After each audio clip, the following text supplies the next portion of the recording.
ओम सर्वमंगल मांगल्ये शिवे सर्वार्थ साधिके शरण्ये त्र्यंबके गौरी नारायणी नमोस्तुते। ओम मां भगवती नमोस्तुते। ओम जयंती मंगला काली भद्रकाली कपालिनी दुर्गा क्षमा शिवा धात्री स्वाहा स्वधा नमोस्तुते। अथ श्री दुर्गा सप्तशती प्रथमोध्याय। प्रथम चरित्र के ब्रह्मा ऋषि, महाकाली देवता, गायत्री छंद, नंदा शक्ति, रक्तदंतिका, बीज, अग्नि तत्व और ऋग्वेद स्वरूप हैं। श्री महाकाली देवता की प्रसन्नता के लिए प्रथम चरित्र के जप में विनियोग किया जाता है।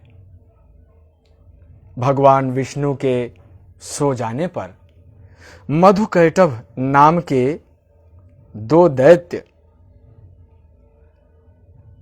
काल जन्मा ब्रह्मा जी ने जिनका स्तवन किया था, उन महाकाल के देवी का मैं नमन करता हूं, जिन्होंने मधुकैटभ का वध किया था। वे अपने 10 हाथों से खड्ग, चक्र, गदा, बाण, धनुष, परिधि, शूल, भुसुंडी, मस्तक और शंख धारण करती हैं। उनके 3 नेत्र हैं। वे समस्त अंगों में दिव्य आभूषणों से विभूषित हैं। उनके शरीर की कांति नीलमणि के समान है तथा वे 10 मुख और 10 पैरों से युक्त हैं। मार्कंडेय जी बोले, सूर्य के पुत्र सावर्णिक जो 8वें मनु कहे जाते हैं, उनकी उत्पत्ति की कथा विस्तार पूर्वक कहता हूं, सुनो। सूर्य कुमार महाभाग सावर्णी भगवती महामाया के अनुग्रह से जिस प्रकार मनवंतर के स्वामी हुए, वहां प्रसंग सुनाता हूं। पूर्व काल की बात है। स्वारोचिस मनवंतर में सुरथ नाम के एक राजा थे, जो चैत्र वंश में उत्पन्न हुए थे। उनका समस्त भूमंडल पर अधिकार था। वे प्रजा का अपने औरस पुत्रों की भांति धर्म पूर्वक पालन किया करते थे। तो भी उस समय कोला विध्वंसी नाम के क्षत्रिय उनके शत्रु हो गए। राजा सुरथ की दंड नीति बड़ी प्रबल थी। उनका शत्रुओं के साथ संग्राम हुआ। यद्यपि कोल विध्वंसी संख्या में कम थे, तो भी राजा सुरथ युद्ध में उनसे परास्त हो गए। तब वे युद्ध भूमि से अपने नगर को लौट आए और केवल अपने देश के राजा होकर रहने लगे। किंतु वहां भी उन प्रबल शत्रुओं ने उस समय महाभाग राजा सुरथ पर आक्रमण कर दिया। राजा का बल क्षीण हो चला था। राजा का जो बल है वो क्षीण हो चला था। इसलिए उनके दुष्ट, बलवान एवं दुरात्मा मंत्रियों ने वहां उनकी राजधानी में भी राज्य की सेना और खजाने को हथिया लिया। सूरत का प्रभुत्व नष्ट हो चुका था। इसलिए वे शिकार खेलने के बहाने घोड़े पर सवार होकर वहां से अकेले ही घने जंगल में चले गए। वहां उन्होंने विप्रवर मेधा मुनि का आश्रम देखा, जहां कितने ही हिंसक जीव परम शांत भाव से रहते थे। मुनि के बहुत से शिष्य उस वन की शोभा बढ़ा रहे थे। वहां जाने पर मुनि ने उनका सत्कार किया और वे मुनिश्रेष्ठ के आश्रम पर इधर उधर विचरते हुए कुछ काल तक रहे। फिर ममता से आकृष्ट चित्त होकर वहां इस प्रकार चिंता करने लगे कि पूर्व काल में मेरे पूर्वजनों जिसका पालन किया था, वही नगर आज मुझसे रहित है। पता नहीं मेरे दुराचारी भृत्यगण उसकी धर्म पूर्वक रक्षा करते हैं या नहीं। जो सदा मद की वर्षा करने वाला और शूरवीर था, वह मेरा प्रधान हाथी अब शत्रुओं के अधीन होकर न जाने किस किस भोगों को भोगता होगा। जो लोग मेरी कृपा, धन और भोजन पाने के साथ ही मेरे पीछे पीछे चलते थे, वे निश्चित ही अब दूसरे राजाओं का अनुसरण करते होंगे। उन अव्ययी लोगों के द्वारा सदा खर्च होते रहने के कारण अत्यंत कष्ट से जमा किया हुआ मेरा वह खजाना खाली हो जाएगा। ये तथा और भी कई बातें राजा सूरत निरंतर सोचते रहते थे। एक दिन उन्होंने वहां विप्रवर मेधा के आश्रम के निकट एक वैश्य को देखा और उनसे पूछा, भाई तुम कौन हो? यहां तुम्हारे आने का कारण क्या है? तुम क्यों शोकग्रस्त और अनमने से दिखाई देते हो? राजा सूरत का यह प्रेम पूर्वक कहा हुआ वचन सुनकर वैश्य ने विनीत भाव से उन्हें प्रणाम करके कहा। वैश्य बोला, राजन, मैं धनियों के कुल में उत्पन्न एक वैश्य हूं। मेरा नाम समाधि है। मेरे दुष्ट स्त्री पुत्रों ने धन के लोभ से मुझे घर से बाहर निकाल दिया। मैं इस समय धन, स्त्री और पुत्रों से वंचित हूं। मेरे विश्वसनीय बंधुओं ने ही मेरा धन लेकर मुझे दूर कर दिया, इसलिए दुखी होकर मैं वन में चला आया हूं। यहां रहकर मैं इस बात को नहीं जानता कि मेरे पुत्रों की, स्त्री की, स्वजनों की कुशलता है या नहीं। वे कैसे हैं मुझे नहीं पता। इस समय घर में वे कुशल से रहते हैं अथवा उन्हें कोई कष्ट है? वे मेरे पुत्र कैसे हैं? क्या वे सदाचारी हैं अथवा दुराचारी हो गए?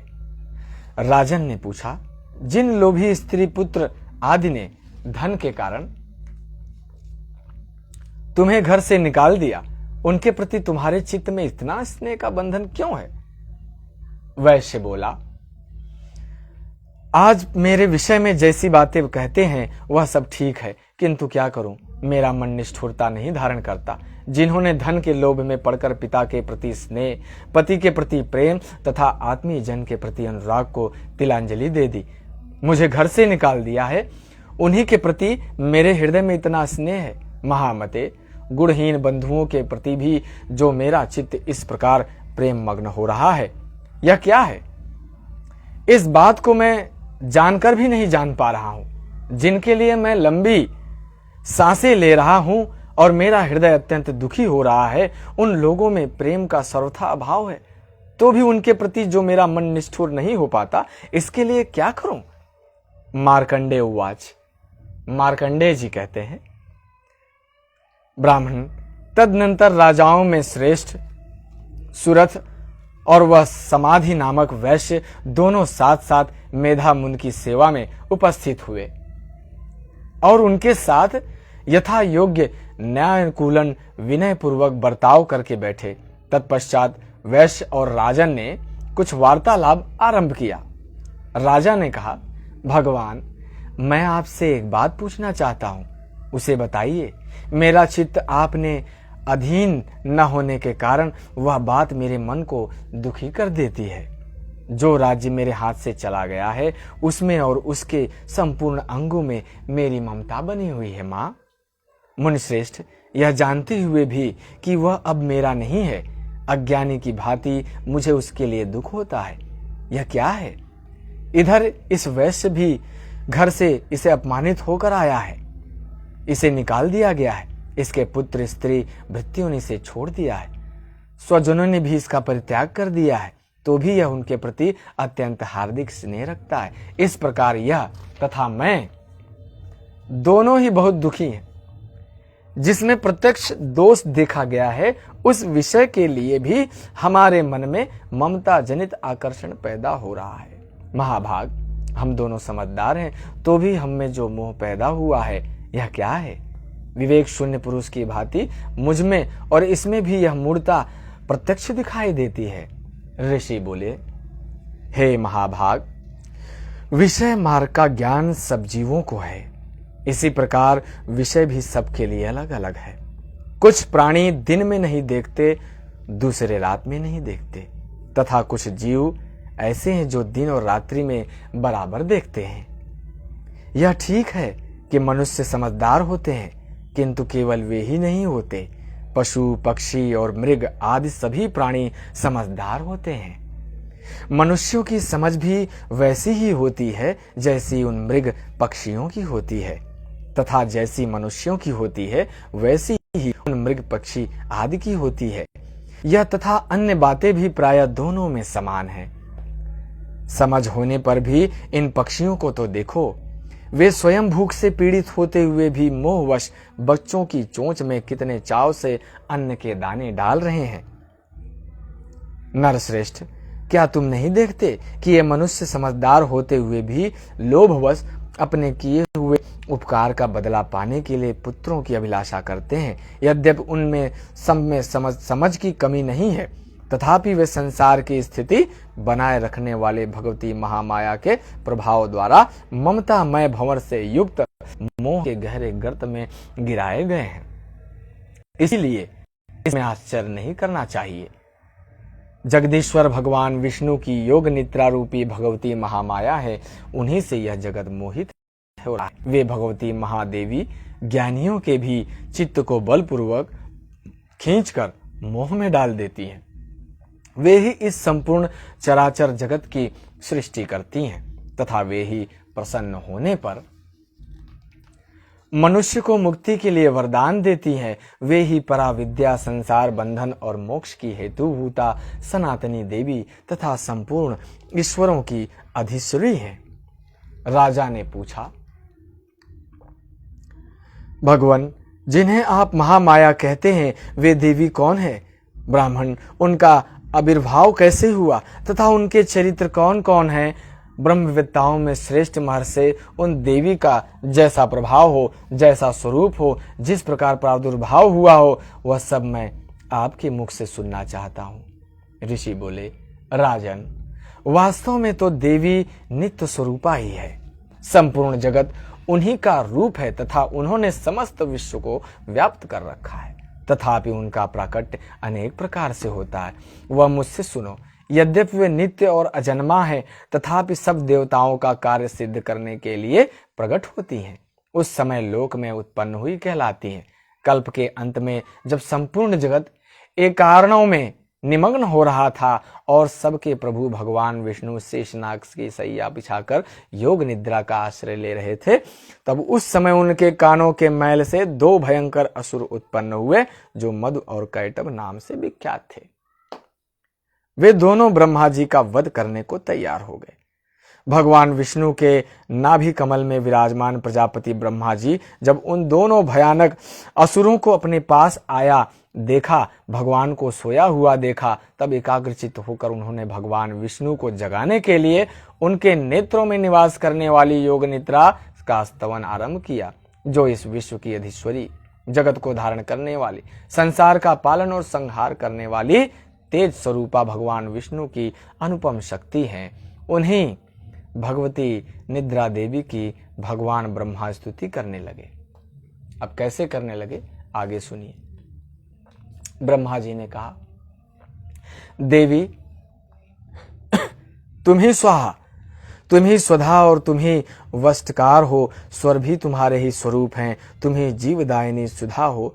नित्य अक्षर प्रणव में अकार, उकार, मकार, इन तीनों मात्राओं के रूप में तुम स्थित हो तथा इन तीनों मात्राओं के अतिरिक्त जो बिंदु स्वरूपा नित्य अर्ध मात्रा है, जिसको विशेष रूप से उच्चारण नहीं किया जा सकता, वह भी तुम हो देवी। तुम ही संध्या, सावित्री, परम जननी हो। हे देवी, तुम ही इस विश्व ब्रह्मांड को धारण करती हो। तुमसे ही इस जगत की सृष्टि होती है माँ, तुमसे ही इस पालन होता है। सदा तुम ही कल्प के अंत में सबको अपना ग्रास बना लेती हो माँ। जगन्मयी देवी, इस जगत जननी उत्पत्ति के समय तुम सृष्टि स्वरूपा हो, पालन काल में स्थित रूपा हो तथा कल्पांत के समय संहार रूप धारण करने वाली हो।